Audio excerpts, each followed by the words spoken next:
that alternative. Kaya lang ma'am, si BP Sara, parang sinabi niya yung impeachment case na ifinal ng Akbayan, parang politika lang daw yon dahil nga may plano para sa 2028 yung taga-Akbayan. Linawin ko simula pa lang. Siya yung nagbanggit ng pangalan ko kaugnay ng impeachment. Tapos dinugtong pa niya sa eleksyon.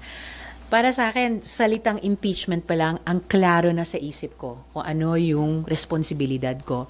At nilalagay ko na yung sarili ko sa ganyang frame of mind sa posibilidad ng impeachment trial dito. At yan ay walang iba kundi maging senator judge na magtitimbang ng mga ebidensya at batay sa konstitusyon, magdidesisyon or boboto dyan. Wala nang iba. Kaya palagay ko yung pagbanggit sa eleksyon in the same breath, wala sa tamang panahon yan, wala sa lugar yon. It was really not called for by the question. Ang ganyang ka-importanting constitutional process kasi ng accountability, ang isang impeachment, hindi po dapat binababa nino man sa level lang ng personal motives.